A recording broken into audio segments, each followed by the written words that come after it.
Which AFC East pass catcher will step up in the wake of his team's leading receiver's absence? What AFC South running back might be a nice sleeper in FFPC main event lineups for Week 5? And which NFC South signal caller might be a must-start going forward? Here's a hint. It's not who you think. Plus, the FFPC main event, Week 4, 11th place team owner Josh Becker joins us to discuss the league, the huge fantasy league bonanza that took place between the Bucs and the Falcons on Thursday night. Why you can start David Njoku coming off injury with confidence in Week 5 and much more. We've got a great show for you. Ferrell Elliott is here. I'm Eric Balkman. Stick around. Your high-stakes fantasy football hour starts now. Can't stand the pressure. I've seen greater men than need a lesson. Broadcast live and heard around the world, you are now watching the most entertaining hour of radio on the planet. Welcome to the High Stakes Fantasy Football Hour presented by myffpc.com with your hosts Eric Balkman and Ferrell Elliott. The High Stakes Fantasy Football Hour is your home for analysis from the best players in the world. And now, because no one else was available, here are Eric Balkman and Ferrell Elliott. Solace in the scripture. Are we not all our father's sons? I became a man. Nobody ever told me what a man was. Thank you, Rob. Greetings and salutations to all of you Balkaholics and Ferrelliacs. Welcome to the latest episode of the High Stakes Fantasy Football Hour presented by the Fantasy Football Players Championship, myffpc.com. I'm your slightly above average host, Eric Balkman. You know me from the RotoViz High Stakes Lowdown, the High Stakes Fantasy Football Show on the Better Sports Network, and of course, the FFPC. My co-host is the definitive commissioner of fantasy football, Ferrell Elliott. I will bring him on shortly. In fact, coming up on tonight's show, Ferrell and I are going to make our feelings known regarding Kendra Miller and Trey Tucker, plus the FFPC main event 11th place team owner Josh Becker is going to swing on in for a discussion on Jerry Jeudy, Stephon Diggs in a revenge game this week, Mark Andrews, what do you do with him, and a ton more. If you want to connect with us on X, you can do so at hsffhour, at Eric Balkman, and always check out the Kentucky Fantasy Football State Championship that Ferrell commissions over at KFFSC.com. That's KFFSC.com. Facebook.com/hsffhour and highstakesfantasyfootball@gmail.com is where to reach us. If you have any questions for me, for Ferrell, for Josh, get them in now. We'll try to get to all the chat room questions, X posts, and Facebook mentions and emails in our fantasy feedback segment coming up later on in the program. Thanks to our audio engineer and my best friend Bryce, and of course our producer and mutual friend Rob. Play the FFPC Week 5 Weekly Challenge right now at myffpc.com. There's no draft, no salary cap. Just choose the 10 or 12 players, depending upon if you want to play with kickers and defenses, and watch them ride through the weekend's games. Remember, only one player per NFL team. Actually, our guest tonight, Josh Becker, was a champion of the Week 4 Weekly Challenge, so we'll get into that with him a little bit as well. You can enter for as little as $35. You can win up to $2,500 in 10, 30, and 100-team contests. Classic or slim format. Go to myffpc.com. That's myffpc.com and play today. Remember to like, subscribe, comment, share this video with your friends and enemies, and get notified each and every time we go live. Got a big bonanza of shows coming up over the next 2 weeks for you. Let you know what's coming up next week at the end of the program. Have to bring in the co-host with the most. He is Ferrell Elliott. Ferrell, welcome in tonight, man. So glad to have you aboard. Excited to talk Week 5 fantasy football. Not to sound like Mike Francesa from New York Sports Talk Radio, but it goes by so fast. We're already in Week 5. We just had Week 4 last week. We're Week 5. Next week we'll be at Week 6. It just goes by so fast. Next week, yeah, that's crazy. Well, what a glorious start it got off to last night, and team managers and KFFSC players, FFPC players were all rewarded. Those that were patient on players like Pitts and Mooney had a great fantasy night, not as great a football night, but everyone who paid, who practiced patience, found those dividends paid last night. There was enough football, even if you made a mistake like Mooney did, even if you had a rough night like Fairbairn did, even if you gave away the game like Cousins did with a bad pass, there was still a chance for redemption in this game for everyone. I think it was so fascinating. So I was watching my beloved Brewers in the Major League Baseball playoffs last night, and after the game ended, not with the good guys winning, I tuned back into the Thursday night game. I'm like, where did all this scoring come from? Mhm. And a huge linchpin for that was Kirk Cousins. 42 of 58, 509 yards. That is 15th most all-time in one game in NFL history. It is the Falcons' single-game record as well. He threw 4 touchdowns and a pick. They end up winning 36-30 in the overtime win last night over Tampa. Prior to this, Kirk Cousins, in his first 4 games, had not hit 250 passing yards at all as a Falcon. 45-yard walk-off touchdown to Kadero Hodge, to end the game. Drake London, 100-plus yard game. Darnell Mooney, 100-plus yard game. Kyle Blanking Pitts, even 7 catches for 88 yards. He's alive. I saw him like Gene Wilder in Dr. Frankenstein, right? He's alive. Crazy. Bijan Robinson and Tyler Algier, if you started them, you probably weren't happy. They combined for 29 yards receiving on 6 catches. 4 sacks, intentional grounding. You mentioned the late game giveaway in this game too, on a 4th down that easily could have ended the game. Instead, Mooney, London, Cousins, Pitts, they carried the Falcons to a huge win. They have week 6 against Carolina. I want to talk about both quarterbacks here in this game. Ferrell, Baker Mayfield, I think, had fewer than 200 yards passing, but he did throw for 3 touchdowns in this game. He continues to look good. As good as Cousins look, I think Mayfield is closer to, and I've been starting him in a dynasty league where I have nothing at quarterback. But I think Mayfield's looking closer and closer to a top 10 option here weekly, given the performance of Evans and Godwin. But we can't overlook what Cousins did. Both quarterbacks absolutely great last night.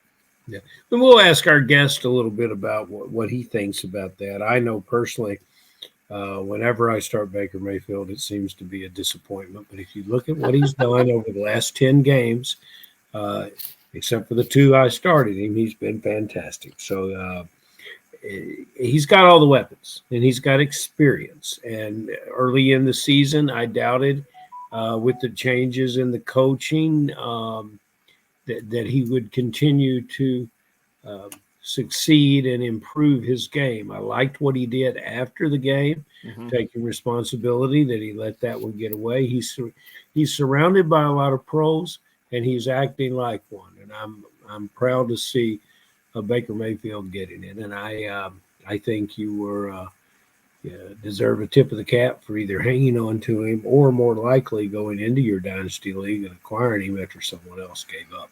Yeah, I know he got cut in some FFPC and Fantasy Pros leagues this week too, and obviously the bidding is going to be huge on Cousins this week to get him back. Ferrell, was this an outlier, or is this kind of, I think when you drafted Cousins and London and Pitts and Mooney and these guys, you were kind of hoping for this type of output. No Arthur Smith in this offense, a quote unquote real quarterback running things now. Is this? I mean, not 500 yards. But are we going to expect big passing performances now here from Cousins? Now, he's broken through. The Achilles continues to heal every single week. I'm very bullish on what this Falcons offense could be, not only in the coming weeks, but for the remainder of the season after what I saw last night. Yeah, and the athleticism of the players makes us wonder why it doesn't work. We talked a little bit about tight ends in the slot and who defends them and who pushes them around. And it's a week-to-week situation when you have an offense like this with all this potential firepower. And I thought, although he did not score fantasy points at the running back position, Algier, I thought was a very, very good player last night. Adds a lot to this team on the field. So my answer is, I want to see them do it against a really tough defense. And then I'd like to see them do it on the road. And then I'd like to see them do it on a Sunday where a team doesn't have to prepare to travel and play them on a short notice. So there's still plenty to see, but it's very promising. And everyone that has these players at Atlanta paid significant draft capital to get them. Even with Pitts and with Pitts dropping, with Cousins being within the second tier of quarterbacks, it was still an expenditure to get those players. And the kicker needs to do better. Let's talk about those kickers, Balky, because your kicker, when every other kicker is hitting 5-point field goals plus, and your kicker isn't, that's a problem. And so if you've got an indoor kicker and he lines up to for the kick, you expect him to hit it. You expect those couple points. Yeah, it was disappointing night for Koo, but he totally redeemed himself, to quote Jeff Daniels in Dumb and Dumber at the end, sending a clutch kick that sent the game in overtime. Yes. And then the Falcons ended up winning it there. You know, you talk about the Falcons after a 5-yard walk-off. That's true. Yes, exactly. You mentioned the Falcons schedule. I think they're good for like the next month. They go to Carolina next week. Then they go home to face the Seahawks, who I think can be had on defense. Then they face these same Buccaneers again, granted on the road, but they face the Buccaneers again after that. Then they get the Cowboys at home, who, say, oh, Cowboys, they're really good. Well, we don't know the status of Micah Parsons or DeMarcus Lawrence, for that game. So that could be a better matchup. I think November 10th is the key one, when they go to New Orleans to take on the Saints. That's when we're going to learn a lot more about this Falcons offense. Could be a gravy train for the next 4 weeks after this one. The Bills had some news today. Khalil Shakir is not going to play against the Texans this week, according to Sean McDermott. This is a guy who got hurt. His ankle got hurt last week against the Ravens, and apparently he's been really sore. No plans, it sounds like, to put him on injured reserve. He may miss next week too, but in the meantime, Ferrell, this could be big for Dalton Kincaid. I happen not to be very bullish on either Keon Coleman or Curtis Samuel this week against the Houston Texans. I think you're going to disagree with me. Tell me why I'm wrong. Tell me why Samuel might make for some good second flexes in the FFPC for week 5. The team, and keep Mac Hollins in that group too. The team, the team, their offense is trying to play team football. Their quarterback wants to involve everyone. That's how they foresee the offense. Curtis Samuel's been a non-starter this year, despite my appreciation for him, because Mac Hollins is taking a big chunk of that away. I think they recognize the need, and we talked about this last week, Balky. They recognize the need that they've got a valuable piece in Samuel, and they haven't utilized him. And I think they're going to work to get the ball to him. I think there's some quotes from coaching around the league around the locker room that says that very thing. And Curtis Samuel can get open, and he can move with the ball, and he realizes this 2024 is not his year, and it's time to get going. You put all those things together with a quarterback that can get him the ball. I like Curtis Samuel, and if you drafted Keon Coleman and you like him, then you probably need to play him. I want to get into 2 running back situations before we turn it over to Josh Becker here in the next couple minutes. Looking for Josh. Well, yes, exactly. We'll get to the Patriots in a second with the stuff that we just heard from Gerard Mayo about Ramondre Stevenson being benched. But before that, let's talk about the Colts, Ferrell.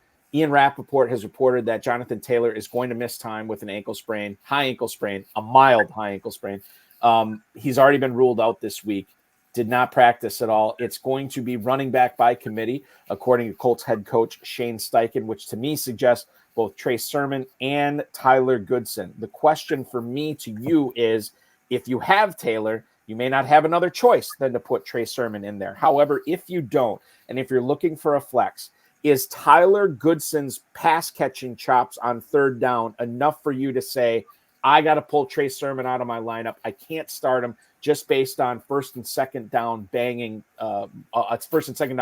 role. How do you feel about Sermon and Goodson this week in the wake of Taylor's absence? I want Sermon before I want Goodson, because I question the quarterback. And has it been announced? Are we getting Richardson? Or are we Anthony Richardson is questionable. I would imagine he is going to be a game-time decision. If it's a game-time decision and you get Flacco, you can start anyone in that offense with the timing, the situations, an old veteran like that. Goodson would be an excellent player to look at. I think if we get Richardson, I think, yes, not only the backfield, but we're going to see Richardson running quarterback out of the backfield. We're going to see probably some wide receiver sweeps and wide receiver screens, and hopefully the quarterback can connect with it. This is going to be one of the most whatever quarterback starts, it's going to be one of the most intriguing games to watch. And they're facing a winless Jaguars team. I think that goes into it as well, as you mentioned. Let me ask you this. Trey Sermon has a better week with who in at quarterback, Richardson or Flacco? Who's the better start at quarterback if you are purely looking at Sermon's fantasy production? He has more opportunity with Richardson at quarterback. He has more. Yep. He has probably slightly more snaps, but definitely 5 to 6 more carries would be my guess. And we won't know that because we only get one quarterback, but that would be my guess. I'm looking at this game right now, the Colts and the Jags. That is a 1:00 start. So you will know by about 11:30 a.m. Eastern time whether Richardson is going to be in or out. Bear in mind, we do have a London game this week at 9:30 a.m. Eastern time, and that could affect what you do with Richardson because maybe you have Richardson and Aaron Rodgers. Maybe you have Richardson and Sam Darnold. And if you're waiting on Richardson and you don't have any other plays, then I think Darnold or Rodgers, you might have to play there because you don't want to risk a zero. Or what you could do, if you have an extra roster spot, go ahead and pick up Joe Flacco with the Sunday morning waiver run in the FFPC, and you could be golden there, and you'll be set.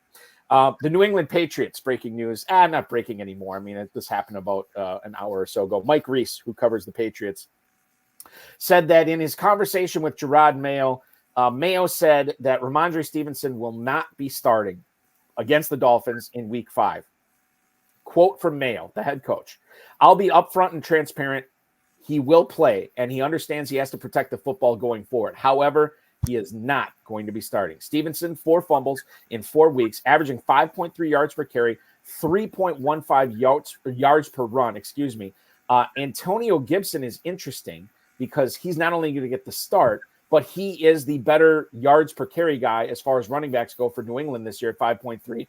He is a player, Ferrell, that I think we get excited about because of the pass catching chops. However, correct me if I'm wrong, I do believe New England put 2 starting offensive linemen on IR this week, which is never a good thing. And I think it might be fool's gold unless you're really hit by the buys, right? Like you don't have Pollard, you don't have Barkley, you don't have Gibbs or Montgomery, and you could play Gibson. I think the fact that Gibson is starting here in a game where they are missing 2 starting offensive linemen, I might lean towards benching both Gibson and Stevenson this week, even though it's tempting to play Gibson here. Your thoughts on this suddenly new New England Patriots backfield for Week 5 against Miami?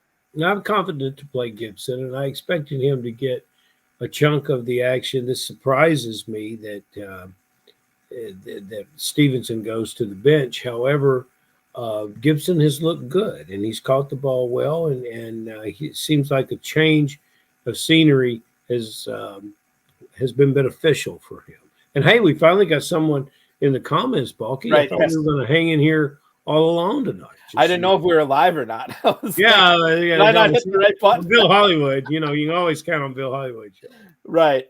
Antonio Gibson so far this season, 29 carries, 155 yards, does have 7 catches in 4 weeks for 82 yards, has not found the end zone yet, but maybe the magic elixir is facing the Miami Dolphins, who I think also put a defensive lineman on IR this week as well. So be a situation to watch. Ferrell believes in Gibson. I think if I have to believe in one of these guys, it's probably Gibson, but I am a little cautious knowing the offensive line situation. Let's get into tonight's interview with our guest. He is a former FFPC Main Event League champion, has his sights set on something much higher this year, which is the $1 million grand prize in both the FFPC Main Event and the Fantasy Pros Championship. In the main event, he is entering this week, sitting in 11th place overall in the competition, in the chase for the 7-figure grand prize. Please welcome a guy making his debut on the High Stakes Fantasy Football Hour, the incomparable owner of Julio's Hot Salsa. It is Josh Becker. Josh, welcome to the show, man. Howdy. How we doing, Balky? How we doing, Ferrell? It's good to be here tonight with y'all. It's good to see you, man. It's good to have the pride of Texas on our show tonight, which is exciting. Yeah. Now, it looks like from the Aikman jersey in the background, you are a Cowboys fan. Yes, absolutely. I gotta say, the $60 million contract didn't make me happy. I feel like we kind of sealed our fate for a few years here, possibly even up to a decade with that contract. So if Dak doesn't produce, a Super Bowl win, and we're only 2 playoff wins in this far in his career, it's going to be tough sledding here for a few years thanks to that contract. Yeah, I think it's interesting too, because I wasn't really sure that they were going to lock up Lamb or Prescott, and then they did both. But now Micah Parsons is the next guy to be looking at for a big deal in Dallas. So, and I think it's also intriguing, not to get too far off the fantasy landscape, but the NFC to me is kind of wide open, right? There's so many contenders and not really one dominant team. I think the Vikings are very close, but I'm not going to say they're dominant yet. We'll see what happens in London on Sunday. Bonky, why don't you go back to the fantasy landscape? Sure. And tell everyone about how Josh Becker showed up at the FFPC and put a old-fashioned Texas whipping on everyone. It's true.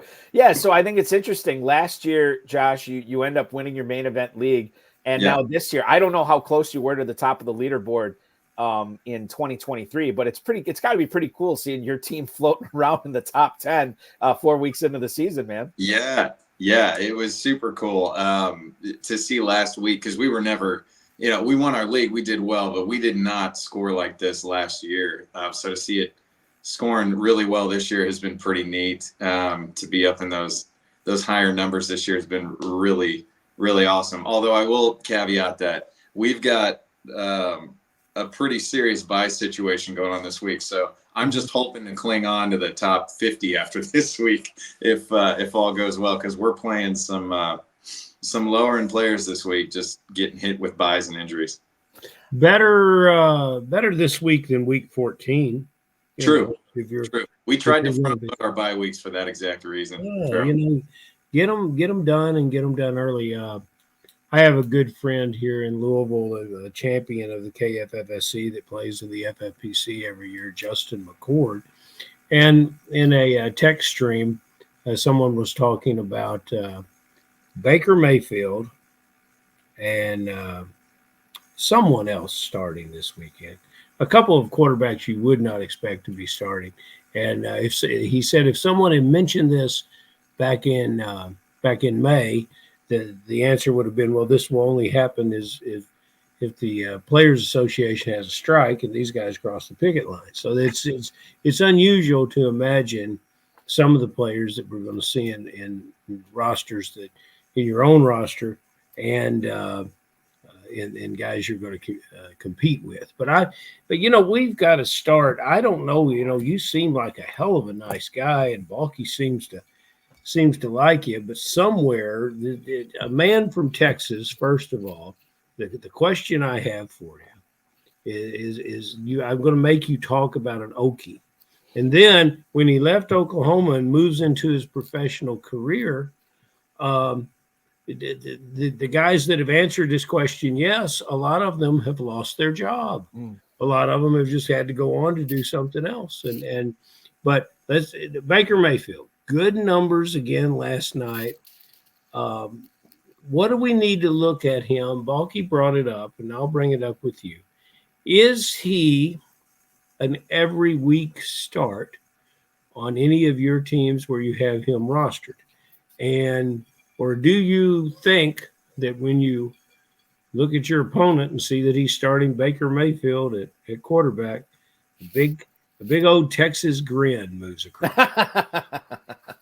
No, so I got to be honest, Ferrell, the big old Texas grin happens when I've got him starting in my lineup right now. So I replaced him this week. I replaced Dak with Baker Mayfield.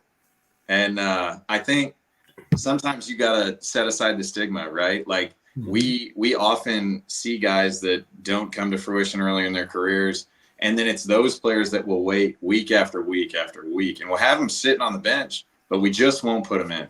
And I think you got to pull that trigger when you see the data in front of you. I mean, Baker, this guy's now, week 5. We've got 5 weeks of data now, right? 4 weeks over 20, 3 weeks over 25 in half-point PPR in FFPC right now. I'll take that any day of the week. I don't care what the name is at that point. If a guy's hitting over 20 points 80% of the time, I will absolutely take that. So in him having, a big part of it too is the protection he's getting and the weapons that he's got around him. So Evans and Godwin, I think a big underlying theme here that I paid attention to in the offseason and really targeted this guy. But Godwin's in the slot again this year, and that's making a huge difference. him having that kind of safety blanket there over the middle with Godwin in the slot. And he's got a 1-2 punch at the running back situation, and I think that's good for him. I like that, and I like him. I like him off the field better than I think that I've ever liked him before. Hey, Balky, when he said that Josh said that he benched Dak for Mayfield, I thought I saw that Aikman poster kind of shift a little bit on the wall back there. I thought it was going to fall down on him, but maybe that was just an optical illusion. I got Aikman here, Ferrell, and I got Staubach right down there. There is no Dak jersey in this room, just to give you a heads up. I can kind of tell that. It's a Dak attack is what's going on here. Yeah. Josh, I should ask you this before we go any further. What are you doing for a living down in Texas? So I work for Lockheed Martin on the F-35 fighter down here. I'm a systems engineer. I have a prior career in the Air Force flying airplanes, so I got pulled in to work on that fighter for Lockheed. So I kind of help work with the pilots in the field, and I kind of liaise between the pilots and our software team that builds the software for the jet. That's awesome. That is fantastic stuff, for sure. I have a question. Go ahead. Can you tell a pilot anything? And you must have a lot of you must have a wonderful resume to get a pilot to listen to you and do it your way. I'll tell you what, I think everybody knows that pilots are kind of alpha personalities, right? But it helps a lot that I had the prior flying experience. So they give me a little less crap, I think, than most, which maybe is the reason I didn't have the job to begin with. Good for you. Let's talk about Ray McLeod last night. Congrats, number one, on starting him in, like I said, the cornucopia of fantasy points. That was the Falcons-Buccaneers game on Thursday Night Football. Yeah. Why did McLeod make it to you? I don't have the facts and figures in front of me. I would imagine a lot of people did not start Ray McLeod. You did. How did he make it to your lineup? Because it was the right call. Yeah, so part of that was necessity, a little bit, right? I've been watching Ray and liking what I've seen. He's getting a ton of work. Atlanta uses the 3 wide receiver set as much as anyone in the NFL. And he is the wide receiver 3 out there. His snap percentages last 4 games, 100, 95, 98, 98. The guy's getting tons of opportunity. Opportunity is king to me. And he's getting 6 targets a game in that time period. So he's getting looked at. So, like I said, part of it was necessity. Part of it was opportunity. My team, I had Saquon, Amon-Ra, Ladd McConkey on bye this week, and Cooper Kupp out with an injury. So I'd love to have Ray on my bench. I was kind of waiting to save him a little bit in hopes that maybe he would come to fruition in a few weeks, but had to start him this week. He was the easy choice for me off the bench just because of all that opportunity. It's the right time, and I think he's earned more play in this offense. And he's a player that just never could get a tremendous amount of snaps. I'm proud for him. He's found the right place to play. Yeah. The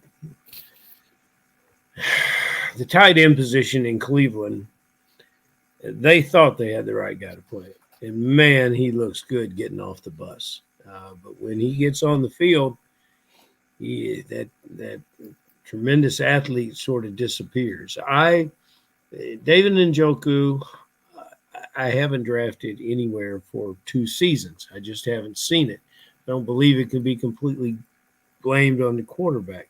But whatever it is, and even in this year of difficulty in finding tight end production, he's still not a player for me. I see Allen Lazard available as a flex. I think you have Njoku in front of Lazard. Why? Yeah, so part of the reason is originally in the season, you had that Lazard-Rodgers connection game, from prior teams. And that looked pretty good. However, over the last, seeing Mike Williams get on the field and seeing Big Mike start to form a little bit of a relationship with Rodgers, that seems like Williams' stock is headed up. Lazard's always been a guy that's going to get you a few points here and there. He's been pretty consistent this year, but he's not going to blow the top off, right? For me this week, I've got, me and my co-manager, I should mention, Mike, we've got a situation where we've got a lot of guys on bye. And when you have that situation, for me at least, it's all right. We got to play the kind of high ceiling guys. We're not looking for high floor right now. I need to play some high ceiling guys. We've got 4 of our best players out right now. And as far as ceiling is concerned, looking back to last season, the beginning of last season, I took kind of a poll of Lazard because I'm thinking the same thing as you, Ferrell. I really thought I was going to end up putting Lazard in there. But taking a poll of the high end games, Njoku scores over 13 points 61% of the time when he's playing. Whereas Lazard, that number's 21%. So the ceiling's a lot higher with Njoku. I got to take that risk this week with so many players out. So, yeah, I'm playing the high ceiling game in hopes that pans out. Yeah, I mean, upside wins championships. I can see that. Lazard has kept a player that I admire, rookie player Malachi Corley. His play has largely kept Corley on the bench. Mm-hmm. And he is the Jets' leading receiver, not Garrett Wilson. I think I'm right about that, Balky. Yeah, you're correct. But you can make an argument backed with numbers. Perhaps I am a little bit jaded. I saw the Cleveland Browns play this past weekend and saw them put 16 points on the board against the Raiders and even miss an extra point, for God's sakes. And they played in a building with a roof on it and a ceiling on it, but I don't think any of the Cleveland Browns are flirting with any kind of ceiling. So we'll just see, but that's a good reason. So yeah, I can't disagree with you on that. The Browns are hard to watch right now. There's no denying that. They'll take Dak off your hands if you can figure out a way to do it. Well, I was going to say the only problem or the only nice thing about the Browns is that Deshaun Watson contract's the only thing making the Dak contract look a little better right now. It's Ferrell. It's why I always hang out with my ugly friends in bars because they make me look good. That's right. That's the only reason. Yeah, no, I'm just kidding. No, let's move on and talk about your defenses situation, Josh. Yeah. 3 defenses rostered on your 11th place overall main event team. Your Fantasy Pros team, which is also 3-1, and I believe in the top 500 overall of the contest, which is 16,000 plus teams. You have 4 defenses on that squad. Why is it so important to have so many options at that position when one of those options on both teams is the New York Jets, a really, really good fantasy defense? Can you take us through the process here of why you're rostering so many defenses? Yeah, so this is our 3rd season doing the FFPC, and I commission my league back home. We play a 12-man league. We've got 15 spots, right? 15 spots versus 20 spots is a very different ballgame, right? Mm-hmm. You have 20 players on your 12-man league. You get into some real doldrums toward that 16, 17, 18 round when you're in. The odds of getting a really good hit in those rounds is pretty low. A lot of those flyers you take at those rounds don't really pan out. My co-manager, Mike, is fantastic. He's got a knack for picking defenses. I've been playing fantasy with him for a long time. And so he's really the defensive guy. Every week it's Mike, who we start to do. What do we, what's the matchup we like? That sort of thing. So knowing that he had that knack, we're like, you know what? Why don't we pick up a few defenses at the tail end, get some solid defenses, and in a 12-man league, if you can get 3 or 4 on there, solid defenses, there's going to be a few teams in there that are going to be really stretched thin when it comes to streaming defense, which is a strategy a lot of teams employ. So for us, it was more of a, hey, the Flyers don't always pan out. We can take a little bit of strategy against some of the other teams in our league by holding a few more solid defensive teams. Mike is in some basement somewhere chanting defense. That's right. That's right. Defense. He's the defense whisperer. These guys play like they're already in Kentucky. Yeah, dude, and that's the other thing, Josh, too. And Ferrell will give you the hard sell on the KFFSC.com, Kentucky Fantasy Football State Championship. I'll give you the soft sell. It's a blast. I love it. I've been playing in it for 2 decades. And defensive scoring there matters more than it does in the FFPC. So if you got a guy like Mike on your side, this is really a good contest to take advantage of. I did notice, and I don't know if you picked him up in Fantasy Pros too, but the defense that you either already had in your team or acquired is one of my favorites for Week 5, the Denver Broncos, who are at home against the Raiders. Yeah, Yeah, I love that. I love that play. The Raiders without Devontae Adams right now, and Zamir White just went out. They're looking rough right now on offense. They looked rough with those two. To not have them this week and go up against a defense in Denver that I think has been a little underrated this season, especially when you look at fantasy production. That team is really playing. They're playing great football from a fantasy defense perspective. And when you got a guy like Pat Surtain, he's going to lock down whomever he's against, right? He's already shut down, some of the perennial top 10 wide receivers week after week. You just see guys that normally get 80 plus yards a week pulling in 19 yards, 29 yards every time they go up against Surtain. So, I like the Denver D a lot, especially this week. I'm curious to see what Alexander Madison can do against those guys because he ran with a new life this past weekend at the Browns. He did. Talk to me a little bit on your Fantasy Pros squad. And I got to admit, this is a player that I looked completely away from in the draft. Me too. I wouldn't say he was on my no draft list, Balky, but he was on my no conscience list. He did not, never was in consideration. Jerry Jeudy, best week of the season last week. Do you foresee that coming with the player that's had a hard time stringing together good games in his career? No, so I'll tell you the honest truth. I've got him in my lineup right now, but that's 100% based on whether or not Njoku plays this week. For all the reasons we outlined before about the Browns, right? I just don't have a lot of faith in that offense. Watson hadn't thrown for over 200 yards yet this season, so he's obviously not going to support three wide receivers. He's too busy getting sacked to really throw for any, more than 200 yards this year. So I don't have a ton of faith in Jeudy unless Njoku's out. When you look at the opposition though in the Raiders, and you consider what's going on with their defensive line and who's out, and you look at the secondary, and you realize that the Browns completed a 90-yard touchdown pass, which got called back for holding. But no one was in position to make a play for 90 yards across that field. That's what I thought you might come back with that. And that would be, again, why I would like Jeudy better than the Browns tight end. But, I'm going to watch it. I've never watched David Njoku with such interest as I will be this weekend. And I'll be rooting for it. I sure don't want to be right. He said he's a physical specimen. That guy getting off the bus, I wouldn't want to be anywhere near that guy in a hard situation because he is a physical specimen by every account. But he passes the eye test, and the eye test is a good test for the scouts that like to hang out at the bar. Sure, that's a really good test. You see that kid walking around, even looks good in street clothes. I'll have another bourbon. It's great.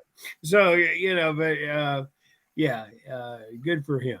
Good for him. Darren Armani, FantasyMojo.com, the godfather of the Pros versus Joes competition. A guy, anytime we cite ADP or stack percentage or ownership percentage on the show, it's always due to Darren Armani's website. He has a picture on there. For the longest time, I didn't know who it was. It was David Njoku wearing the hockey mask, like the old Jason hockey mask, after he had those burns on his face. And I'm like, who the heck is this guy? And you think David Njoku looks scary normally? Put the Jason mask on him. That's a guy I don't want to have any business trying to cover or tackle if I'm a professional defensive. Halloween all season. Halloween all season. Indeed. Off and have him wear that mask on the field. Oh yeah, I would love that. That would be Take the visor on the face mask to a new level and just have a regular mask on. Right. I think we're onto something here. Ownership, the NFL is already wringing their hands. The money's going to go up because the ownership's going, or the viewership is going up. And God knows they need it. That. Yeah, exactly. I want to talk about this Bills-Texans game with you, Josh. This is a total of 47.5. It is a 1:00 kickoff from Houston. Stephon Diggs is going to welcome back his old teammates in the Bills to Houston this week. Who has the bigger game? I know you play in the FFPC Weekly Challenge, and this would be a good way to exploit whether if you think Diggs has the better game or Collins has the better game, because I think the revenge game narrative is a real thing for certain situations, and this is one of them. Who is better from a fantasy standpoint on Sunday, Collins or Diggs against the Bills? Nico all day. I don't have any faith. Watching the first game, when Stephon had his big fantasy game where he caught 2 touchdown passes within, basically the 5-yard zone there, within 5 yards of the end zone. I don't consider that a big game by any stretch. Touchdowns aren't sticky. I don't look at touchdowns week to week. Unless you got a guy that's like 6'5" jumping over everybody that's an end zone target every week, which Stephon is not. So Nico, to me, is the guy. I try to stay as data-driven as I can when I play fantasy football, so I try to stay away from the narrative stuff. I get it. Revenge games happen, and guys show out in revenge games, and sometimes coaches will throw a couple extra nuggets their way during revenge games. But Nico, you're talking about 11 targets a game versus Stephon getting 8. And not only is he getting 3 more targets, his targets are 12 yards a target. Stephon's are 7. I just don't see Stephon bridging that gap in this game, revenge game or not. Nico's the eye test winner. He's playing unbelievable ball right now. There's no way, in my opinion, barring injury, that Nico doesn't end up in the top 3 wide receivers this year. Revenge games, and I understand the definition of them. I think the reason you will see a player in the quote unquote revenge game have a bigger game than you would expect has to do with his familiarity against guys that he's practiced against for years, and he understands their weaknesses and and I don't know how much of that. I'd have to look at the Bills' backfield and see how much of that is there, and it is Diggs the kind of player that gets into that, and I'm not sure he is either, as opposed to DeAndre Hopkins. That would be my ideal revenge game guy, because he sees the entire field and is knowledgeable about everybody on it. But yeah, and Nico Collins, that's one hell of a player. We all thought back in August. Discount the opposite side of the revenge game too. That's a good point. Buffalo and really good. Yeah. That defense may be looking to take some heads off in this game too. That's a very good point. We started in.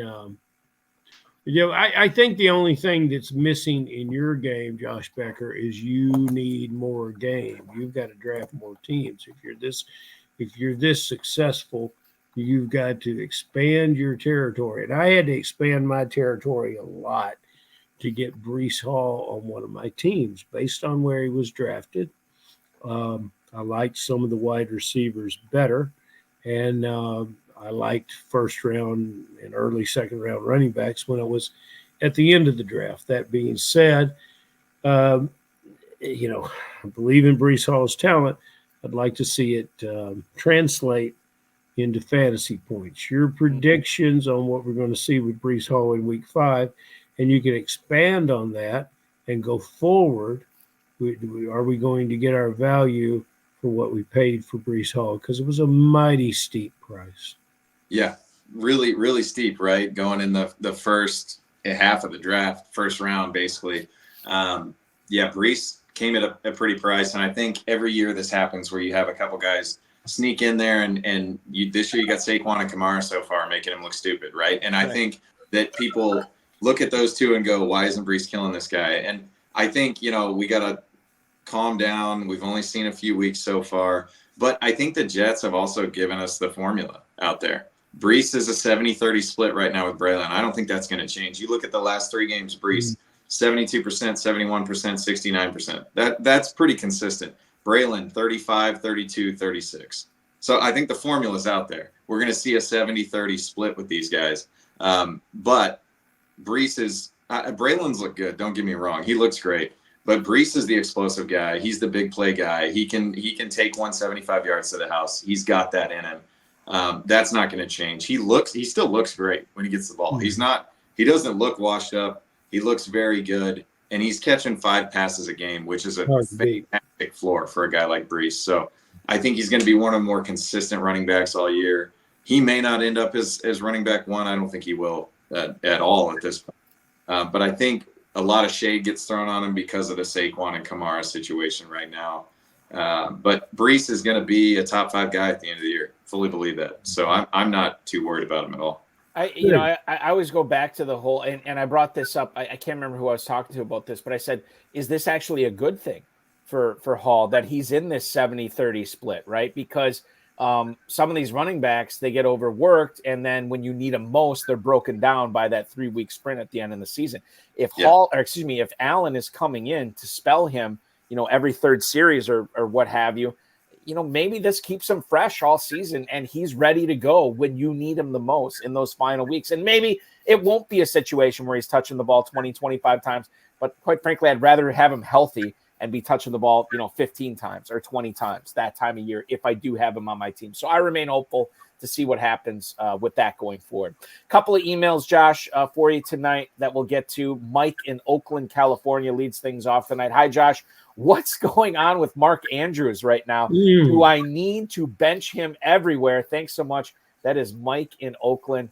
It's kind of an unfair question, Josh, because I don't think anybody has the answer to this one. Do you have any leads on what's going on with Andrews? And if you do have him on a team, do you need to keep him on the bench until he has that solid game where you can feel comfortable putting him back in your starting lineup? I think we're in that territory. I hate to say it. It depends on who you got sitting on your bench, right? I mean, if you're looking at him or Hunter Henry or, if you're looking at some rough plays behind him, then play him because he's got the higher ceiling. If you've got a better bench guy sitting there in a good matchup this week, maybe go for it. I would probably – I know we've been talking about him. I'd probably play Njoku over him this week. I would. I totally would, for sure. I would. It's the man. Well, you know what? It cannot get any worse for Mr. But here's the thing, though. Here's the thing. In this, I'll provide a little bit of promise for Mark Andrews owners out there. The guy is probably the best blocking tight end in the league this year if you've watched what he's done. And somebody that's putting in that work right now as an extended right tackle or left tackle, basically, because he's not getting the ball thrown to him. If he's putting that work in and making his coaches happy on the blocking side and his connection had year after year with his quarterback, it's got to pan out over the season. So I'm not, a guy that's don't drop him by any stretch of the imagination. Like, just do not do that. But I do think better days are coming for Mark Andrews. He plays too hard. He's a coach favorite and a team favorite for a reason. Right now, with the new Henry situation, playing with the new shiny toy, I think it's going to get back to Ravens football we're used to seeing. And Mark may not be getting the what he got in his heyday, but there are better days coming, in my opinion. What was Kelsey's line last week against the Chargers, Balky? 7 for 89. Yeah, okay. And the previous time that he had played the Chargers, I think he had 11 catches. It was right up there, yeah. I think, Josh, I think you're on to something.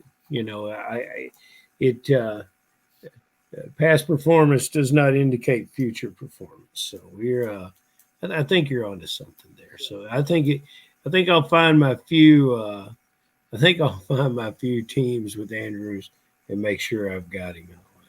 I was listening to the Fantasy Empire podcast, and Chris Vaccaro was talking about a high-stakes league where he was in, where he remembered an owner drafting fairly early both Kyle Pitts and Mark Andrews. Oh. And he probably started both of them in week 4, and they combined for 0 points. And I don't mean to make light of that. I mean, that's hard.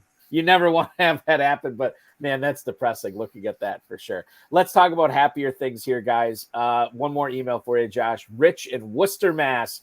Where are the majority of Brandon Cook's targets going while he's out? Jalen Tolbert or somebody else? That's Rich in Worcester, Mass. This is great for you being a Cowboys fan, Josh. You get the inside track on this. What do you think is going to happen? Is this a Tolbert situation? Is it? Are they going to Lamb? Are they going to Ferguson? I mean, obviously there's other Kavontae Turpin we could bring up as well. There's a lot of different options here where this could go. And I guess for fantasy purposes, Brandon Cooks being out, does this move the needle for anybody else there? I don't know that it moves it enough to say throw Tolbert in your starting lineup this week. I like Tolbert. He had a little bit of a dud in his rookie season. I loved him coming out of that small school he came out of, Southern Alabama, watching his highlights and stuff in college. Phenomenal. I was excited, and then I reminded myself after the first season that it was a smaller school out of a lower division. And I was kind of slapped in the face with that one. However, this year he's looked solid when he's played.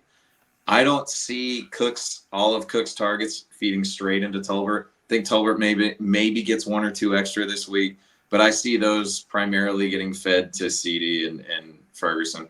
I just don't see Tolbert being a huge fantasy impact this week. How many teams do you have your namesake Ferguson on? I don't have Ferguson in anything, but that's not because I wasn't targeting. I liked him. He went way earlier than I was expecting this year. Really? Yeah. Okay. All right. Well, I really like that player. But are you ready to drop Cooks? In a league like in the FFPC league, no. That's what we're talking about. Right. Yeah. Yeah. In a 20-player league like this, no. He's got some value. I don't think there's anybody to pick up on the waiver wire that looks better than him. Now, if you had maybe a couple of the guys I'll look at when you ask me my sleeper question later on the available, I might pick them up over Cooks. There's a couple guys, but I don't think they're even on the waiver wire in FFPC. So I think personally, I've determined to give up on Cooks, and this is early for me. I still haven't given up on Curtis Samuel, but yeah, I think I'm ready to give up on Cooks, and Balky and I have been long-time Cooks. Balky, you got any more emails? I don't, but I'll let you ask this next question just real quick on the whole Cooks thing. You're right. I mean, I've drafted. I always think Brandon Cooks is undervalued. This is a guy that why he's a transient receiver, I don't know, but he's usually performed everywhere he's gone. However, what trumps it for me is over the last few years, I'm realizing that the NFL, unless you're a crafty quarterback, it is a young man's game. That is no more true, or that is not truer anywhere else than the running back position. But you look at the wide receiver position. I mean, there's a reason that some of these guys start dropping off, and it's because Father Time is catching up with them. I look at Jalen Tolbert. His best football is in front of him. Brandon Cook's best football is behind him. Upside wins championships. I am with you.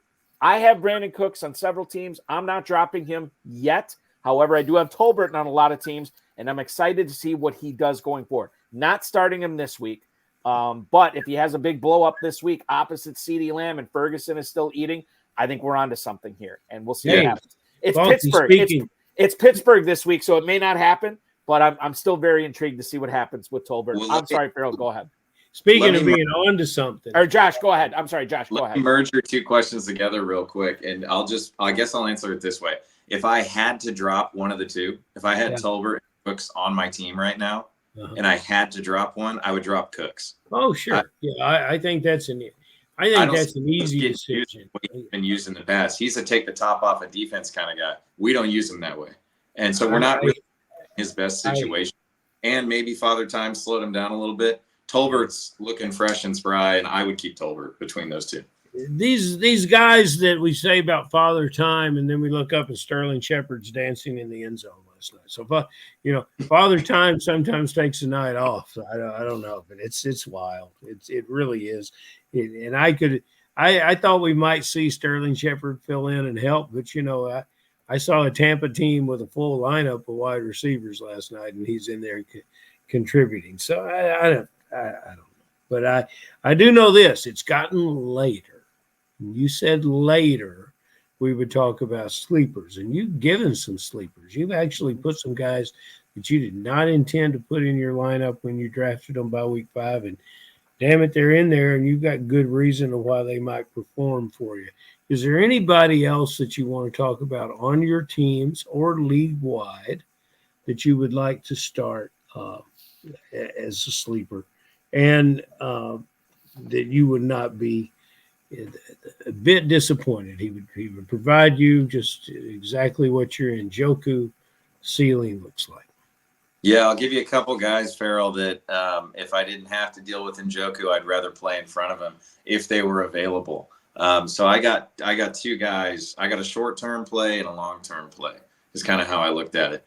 A guy that I think will get you a couple weeks, and then a guy that I think will be fruitful throughout the season. And so my short-term guy, and I went to the University of Virginia, so I got a soft spot in my heart for this guy.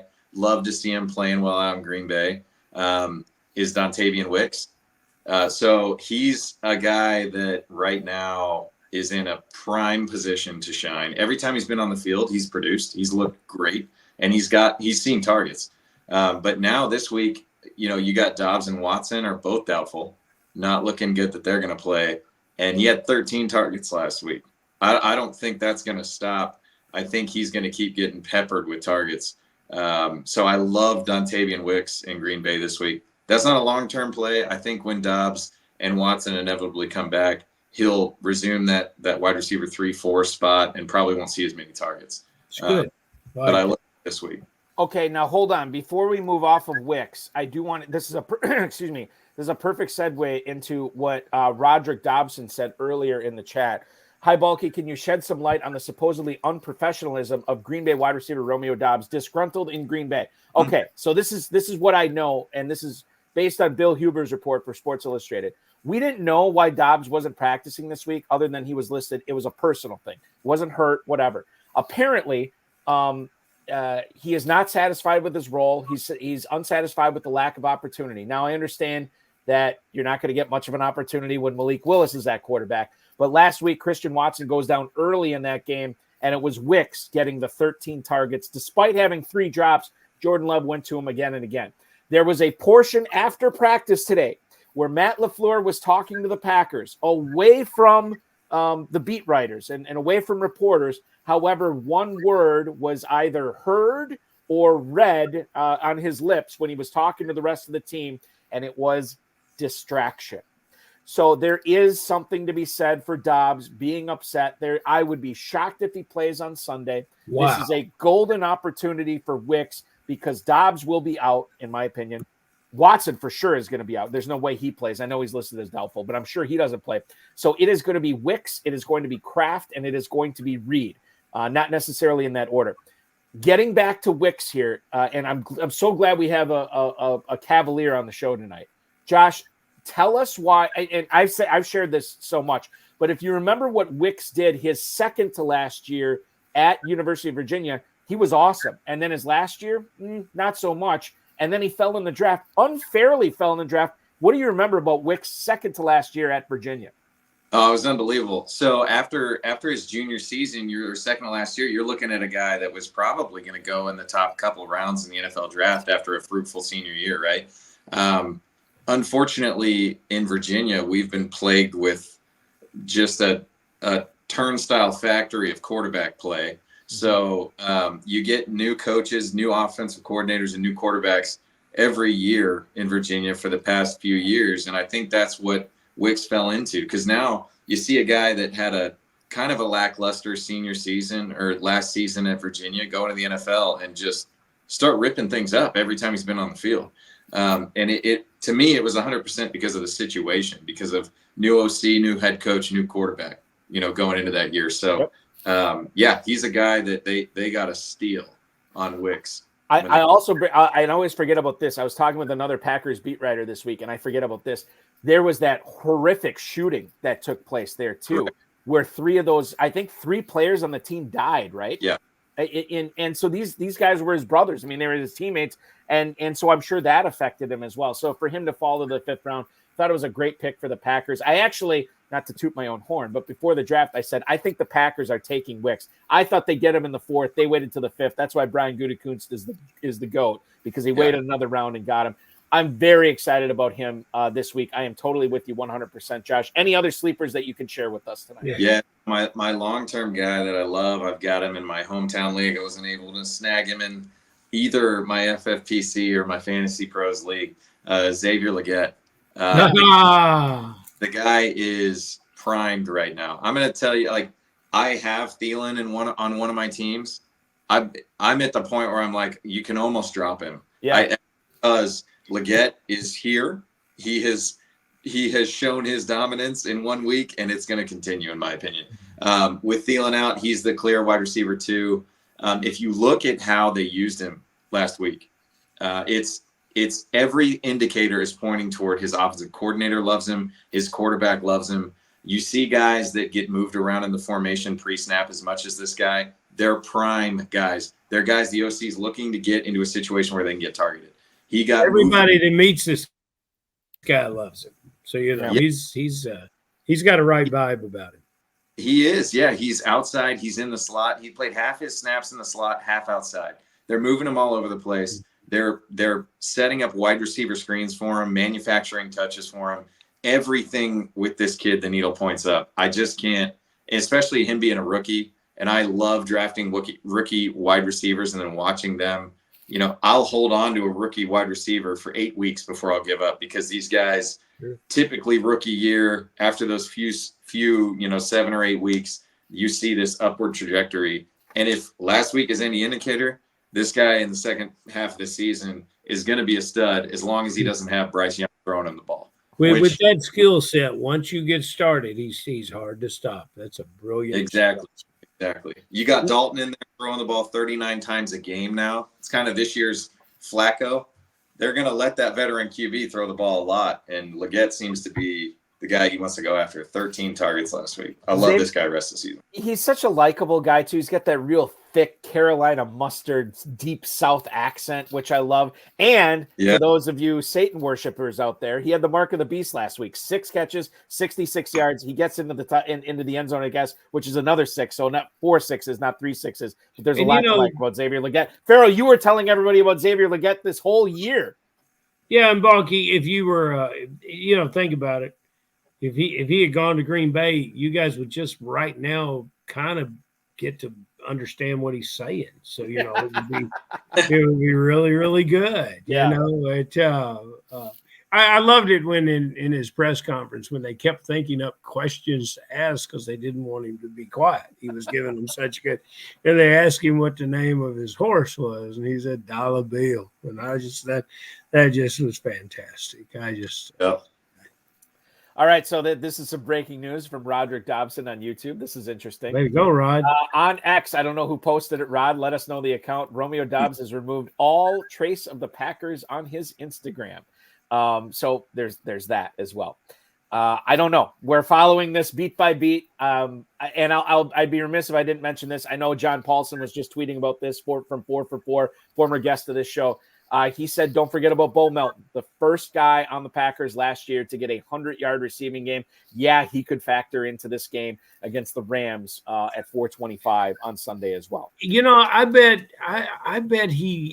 Romeo did not disconnect his direct deposit from the Packers. No, I'm betting that's still connected. Yeah, and I would assume his X is still connected, his Facebook, whatever, what have you. I'll bring this up as before we get to the guys that you think might disappoint in Week 5, Josh. I'll bring this up right now. I should probably recuse myself of this conversation here because, Ferrell, when I looked on Thursday morning to see who I acquired in all my KFFSC leagues, people who didn't know me would assume I am the biggest Clyde Edwards-Helaire and Juju Smith-Schuster fan because I bet I got him in like 7 or 8 leagues, both of them. It was insane how much CEH and JJSS I have on my squads now. Per Mar99, Juju is not worth a pickup, right? Well, clearly he's worth a pickup for me, guys. I am not going to answer this question. Josh, how do you feel about Smith-Schuster in the wake of now Rashee Rice officially being placed on IR, Hollywood Brown already on IR? It's a mess in Kansas City right now. What do you think about Smith-Schuster? I'll bring up Justin Watson, too, because I know our buddy Ferrell, Drew Maselli, picked him up in a lot of KFFSC leagues this week. But your thoughts on the Kansas City receiving core now sans Rashee Rice for at least the next 4 weeks? I think that Kansas City has had a very clear strategy this year to hold Travis Kelce, make him not be utilized quite as much in the beginning of the season, keep him healthy, keep him ready to go for when it comes playoff time. They're getting the wins they need to get without him doing a crazy amount of work on the field. Now it's break glass in case of emergency. I think I would love to say Juju gets something done. I just don't see it happening. So I think all of the targets that were vacated and the names you mentioned, we're just going to turn that Travis Kelce switch a little bit earlier than we had originally planned, in my opinion. Juju's action so far this season has been to drop a touchdown catch. And I don't know that he's going to get any more work. You know, we've been waiting for the Juju reappearance for 6 seasons now. I just don't see it happening. Balky, I'm sorry to tell you, I wish he could have some impact for you. I just don't see it happening. Yeah, and I will say this: it's not like I went crazy bidding like $500 or $600 on him. I did a lot of keep him honest bids. So yeah. It was like, you know, within like, I wouldn't say between 75 and 150. Just that, well, it's Ferrell, it's KFFSC. I have to be able to get these receivers on my team. And if it works out, great. If it doesn't, okay, I can move on and figure it out after that. In that sense, yeah, give it a shot, see what happens. Yeah. Cheesehead TV, run by Aaron Nagler, said they were the ones who reported about Romeo Doubs removing all trace of the Packers on his Instagram. It's true. I just went on his Instagram. It's not on there anymore. So this is just more of a reason for Wicks. It's more of a reason for Jaden Reed and Tucker Kraft. And I'll say this as well. The other thing, too, is when you talk about a Sunday morning waiver wire, right, and you're trying to pick up players that might be useful in the weeks to come, put a couple of shekels on Bo Melton and see what happens there. I don't know. Maybe nothing will come of it. Maybe Romeo Doubs and the Packers will, have a come to Jesus meeting, figure it out, and it'll be all good. But if not, then you could get Bo Melton for a couple of bucks because he will not be heavily bid upon for sure. Okay, last part of your question here, Josh. We talked about some of the sleepers. There is always a section of players that get started by FFPC players every single week, and they're disappointed at the outcome. Any other players that you can give us that people should think twice about before starting these guys in their lineups for week 5? I'll tell you, there's one guy that I don't think is going to survive at the same level that we saw this past week. I don't know if this is necessarily the stimulus of your question or not, but there's a guy that I think beware after what happened last week, and that's Swift out in Chicago. The guy, look, he had an amazing week last week, but watching the Bears play the first 3 weeks of the season was some of the hardest football I've had to watch and was the worst of the offenders on that team. I was in no way imagining that this past week would happen. So that's on me, I guess, for not seeing it in the crystal ball. Do I believe it will continue to happen? Absolutely not. I think Swift is going to continue over the rest of the course of the season to be a guy that you're going to be. And the problem is he had this huge week last week. So now you're going to be with benching him for the next few weeks. So your owners of Swift out there, just be very cautious because he had this great week, which is going to give you hope for the next 2 or 3 weeks. But I think he's going to regress right back to what he was doing when he was scoring you 5 and 6 points a week, and you were expecting much more out of him for the rest of the season. I don't see the Bears offense being one that can support a huge amount of fantasy points week over week. So he's a guy that scares the crap out of me right now, to be honest. Yeah, I think I'm kind of with you on this because I'm much more nervous about the Bears offense now than I was in the offseason.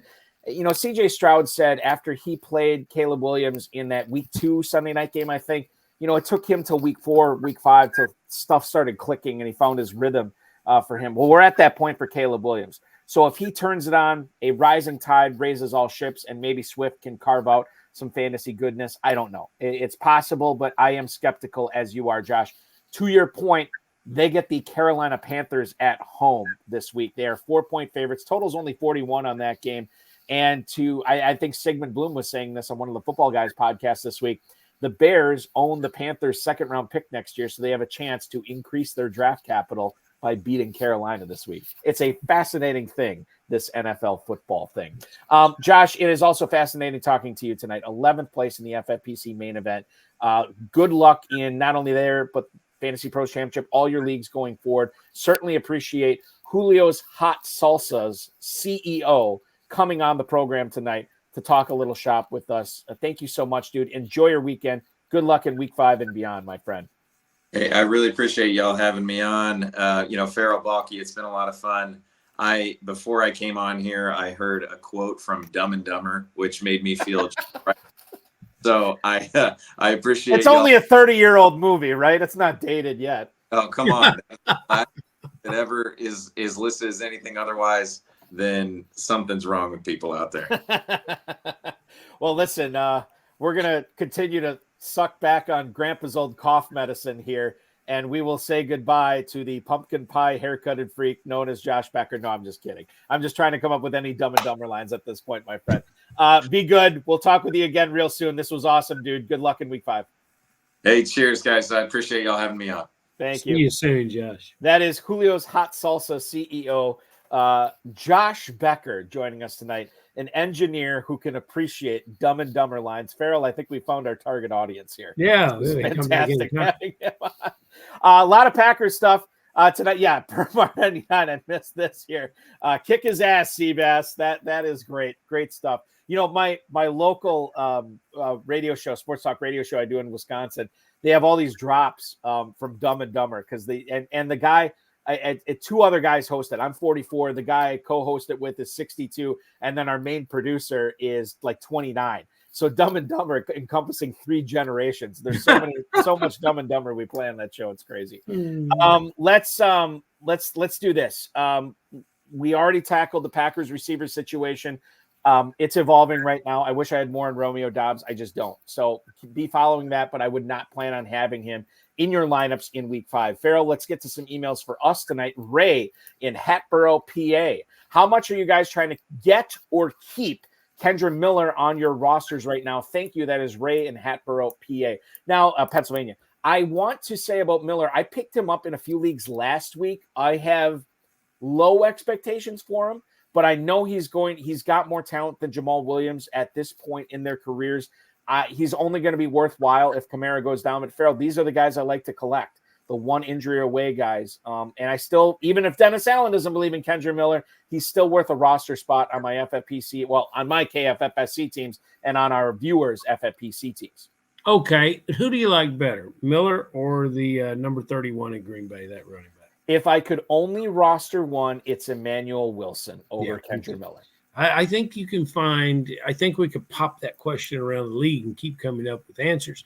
And maybe Wilson's ownership is I have a healthy amount of Emmanuel Wilson on my roster. I guess my point is that I don't think Kamara is ever coming off the field. Okay. So that's just how I feel.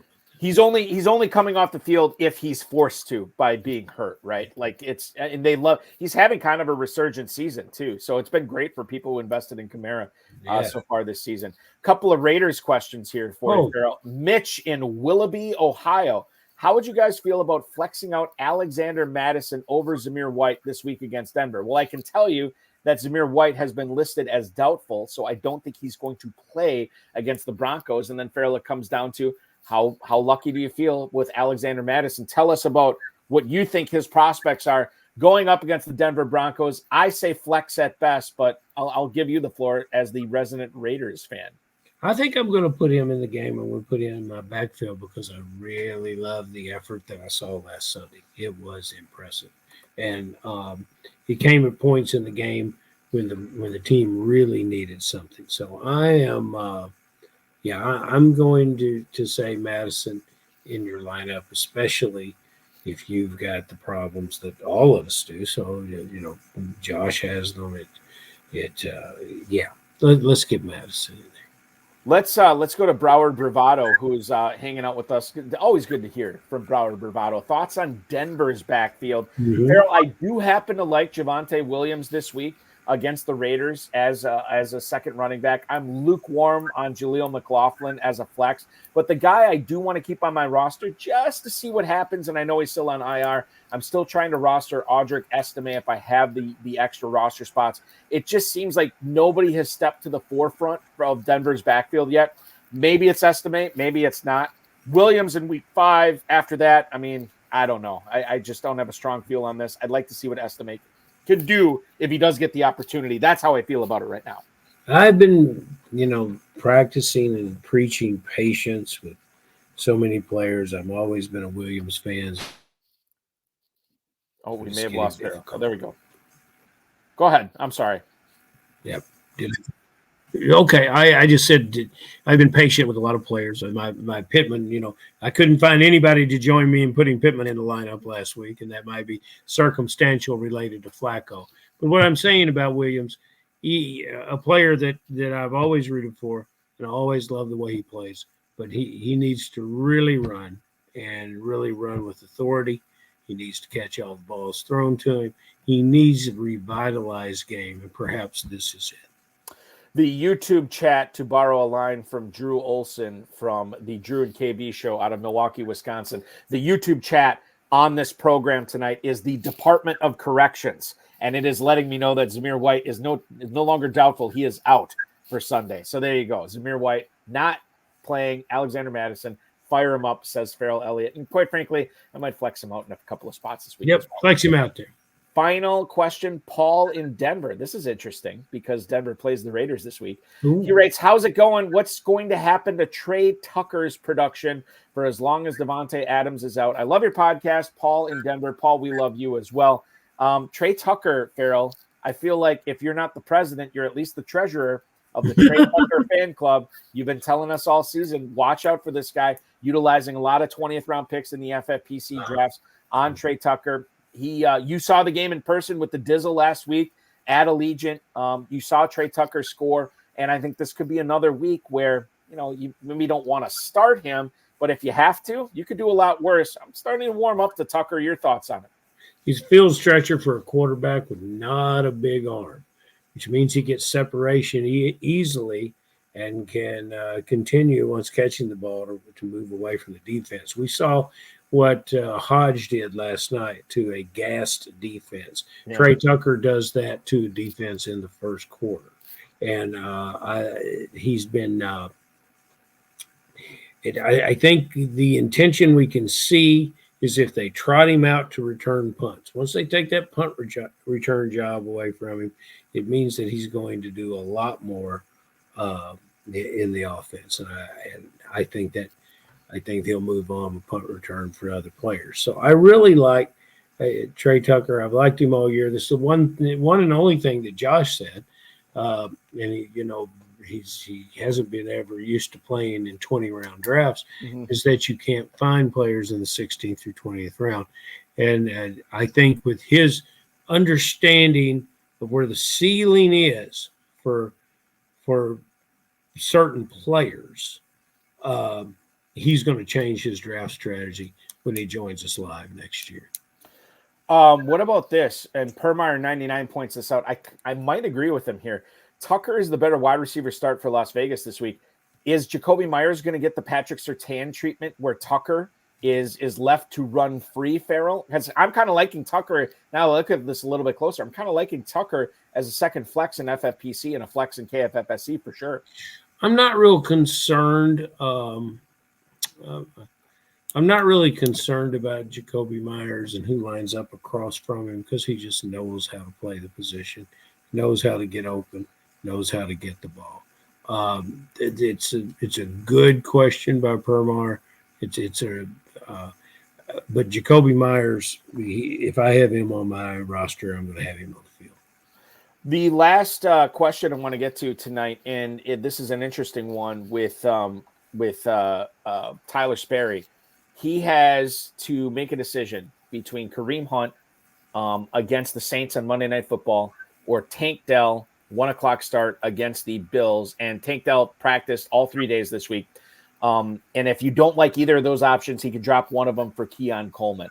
I am not dropping either of those players for Keon Coleman. And Ferrell, I am starting Kareem Hunt this week over Dell and Coleman.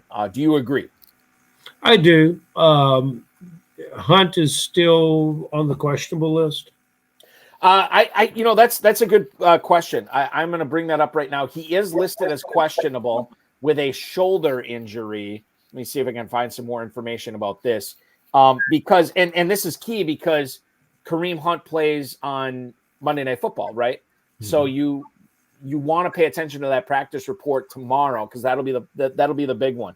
And if he gets a limited practice in, Ferrell, I feel pretty confident starting him on Monday night. If he does not practice, then I'm playing Tank Dell over Keon Coleman. It was hard to find anyone that had any belief in Kareem Hunt until they saw it. And that's fair enough. But I want to remind our fantasy players that the Kansas City Chiefs are no dummies. They know how to put together a roster. If they went knocking on that guy's door, then that means something. So, right. So if he's healthy, Kareem Hunt, there you go, buddy. I want to ask this. This is Matt Rich, Ferrell. This is a good dynasty question. You who have picked up dynasty fantasy football within the last 3 or 4 years, so you are a grizzled veteran at this point. Not successful. Would you rather have right now in dynasty? Which Atlanta Falcon would you rather have? Would you rather have Bijan Robinson or Drake London in dynasty? That's a good one. I'm going to stick with Bijan. But Drake London is such an elite wide receiver. But the future of the quarterback position in Atlanta is a little bit hard to understand. So I'm going to stick with the running back. You are sticking with the running back, as am I. If I have the choice in a vacuum between those two, still a believer in Bijan Robinson, despite his lackluster performance last night and Drake London's dominant one. I still want Bijan Robinson on my team. Whew, what a show. It seems like we go longer and longer every week. We get all these questions in the YouTube chat, which keep them coming. We appreciate it.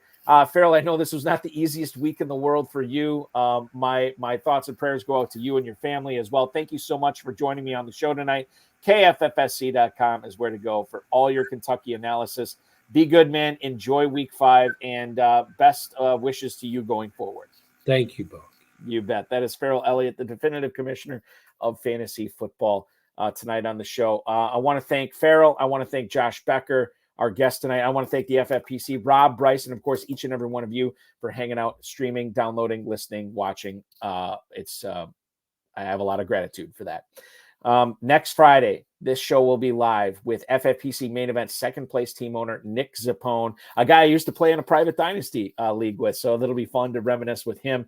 He will come on next week, Friday at 10 p.m. Eastern. In case you missed Tuesday's RotoViz High Stakes Lowdown, we had week 2 FFPC Main Event leader Michael Johnson on, the brother of Scott Johnson. They co-own the team. Scott had he called an audible, and Michael came on, and it was a tremendous show because Scott was just too sick to come on. Michael was awesome. In case you missed that, watch it on the FFPC socials. And next Tuesday, or this coming Tuesday, I should say, the FFPC Main Event leader heading into week 5, Jay Flake, will rejoin me on the program. That will air at 10 p.m. Eastern on Tuesday night, FFPC, YouTube, Facebook, and X. In case you missed last night's High Stakes Fantasy Football show, I had on the Better Sports Network, RotoViz's Kevin Safranek. We had a great time previewing the Thursday night game, talking about everything week 5, and then, of course, covering the game for the first quarter. Next Thursday, we will go live at 7 p.m. Eastern time with Rotoballer's Casey Kasem. She will join me. I'm very excited about this broadcast. That's going to be a fun one. That is next Thursday at 7 p.m. Play the FFPC Weekly Challenge in case you haven't, myffpc.com. No draft, no salary cap. Just choose 10 or 12 players and watch them ride throughout the weekend's games. Remember, only one player per NFL team. $35 or $200 to enter. You can also win up to $2,500, 10, 30, and 100 team contests. Classic or sim format, myffpc.com is where to go. Play the Fantasy Football Players Championship Weekly Challenge now. Remember to like this video, subscribe to the channel, comment on the video, share it with your friends, share it with your enemies, and get notified each and every time we go live. This show will be live again 10 p.m. next Friday. This channel will once again be live at 10 p.m. this coming Tuesday. Thank you so much for watching, everybody. Good luck in week 5. I hope the ball bounces your way. We're in the thick of it. We're in October. I hope you have a very enjoyable NFL Fantasy Football FFPC weekend, which, of course, starts now.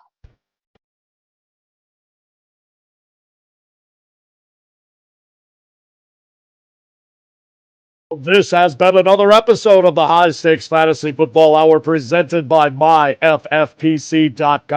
It was broadcast live and was watched around the world. Balky and Ferrell will be back next week with more analysis, more interviews, and more advice from guests much smarter than they are. Thanks for watching, and we'll talk with you again next week.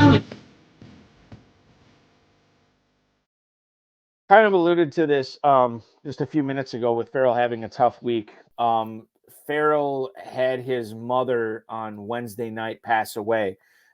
She lived a long and full life, and if you love Ferrell, which who doesn't, you would have loved his mother as well. Just a tremendous individual, a person who lived life to the fullest, a person who valued hard work, and a person who was very open, a very warm and loving person as well, who left us. She's 99 years old, so I say too soon because, just knowing everything I know about her, she had so much more to give. It's just crazy how full of life and full of luster and everything that you want to be doing while we're on this plane. Just a tremendous individual. So thoughts and prayers go out to Ferrell. And if you want to send him any well wishes, you can reach out to him on the socials, jferrellelliott, kffsc.com. You can also send emails to highstakesfantasyfootball@gmail.com. I'll make sure that he gets them there. So, and I know I don't want to make this about me, but I lost my brother a couple of months ago too. So to see Ferrell lose his mother, and I know it's a different situation. It's a tough thing to deal with, and anything that you can do, even if it's just a sentence or two, to wish Ferrell and his family the best going forward. I'm sure he would appreciate it. So we love you, Ferrell. We are praying for you. We want nothing but the best for you, and RIP to your wonderful mother. And we will miss her for sure. Thanks for watching, everybody. Talk to you next week.